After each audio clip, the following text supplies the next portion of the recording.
আমরা রোহিঙ্গাদের কোনো অবস্থায় প্রবেশ করতে দিব না। তারপরেও যারা ওই যে আপনি একটা বললেন সংখ্যা ঘুরে গেলে, ওইটা হয়তো মানবিক দিক বিবেচনা করে আমরা হয়তো তাদের, যেহেতু ওই যে এলাকায় যুদ্ধ হচ্ছে, তাকে পাঠানো যায় নাই, বাট আমরা ম্যাক্সিমামে কিন্তু পাঠাই দিছি। মানে এই 60 জনের মতো যারা একটু অসুস্থ বয়স্ক তাদের আমরা শুধু এই 60,000-এর মতো বিগত এই অনেক বছরে যাবার, কিন্তু এই অ্যাকোমোডেশনটা হইল 60,000। আর একটা জানেন যে আপনারা যে আমাদের সাথে যে মিয়ানমারের যে বর্ডারটা ছিল, এটা পুরাটা এখন আরাকান আর্মির দখলে চলে গেছে।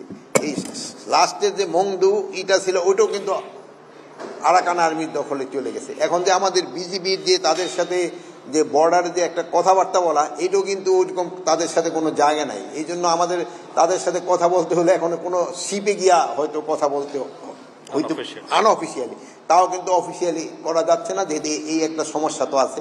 তা আমাদের সরকার চেষ্টা করতেছে এইটা যে যত তাড়াতাড়ি সম্ভব এই সমস্যাটার সমাধান করার জন্য।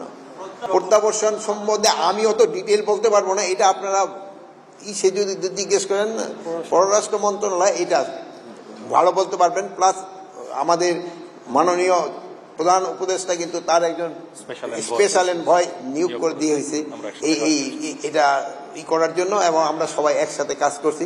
আমরা হয়তো ভবিষ্যতে খুব তাড়াতাড়ি একটা ভালো ফল পাবো। সবসময় চেয়েছেন যে বিডিআর একটা পুরনো একটা কমিশন করার জন্য। এই কমিশনটা আমাদের মাননীয় প্রধান উপদেষ্টা উনি সিগনেচার করে দিয়েছেন, গতকাল রাত্রি উনি সিগনেচার করে দিয়েছেন। এবং এই আমাদের এই কমিটির সদস্য সংখ্যা হবে হলো 7 জন, এবং আমাদের এইখানকার এক মহাপরিচালক ছিলেন ALM ফজলুর রহমান স্যারে হচ্ছেন এটার সভাপতি, এবং এর সাথে আমাদের সামরিক বাহিনী আরো 2 জন সদস্য থাকবেন।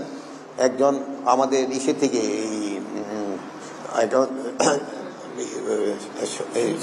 সিভিল সার্ভিস থেকে একজন থাকবেন, এবং ঢাকা ইউনিভার্সিটি থেকে একজন শিক্ষক থাকবেন, জগন্নাথ ইউনিভার্সিটি থেকে একজন শিক্ষক থাকবেন, পুলিশের একজন উপরের লেভেলের একজন কর্মকর্তা থাকবেন।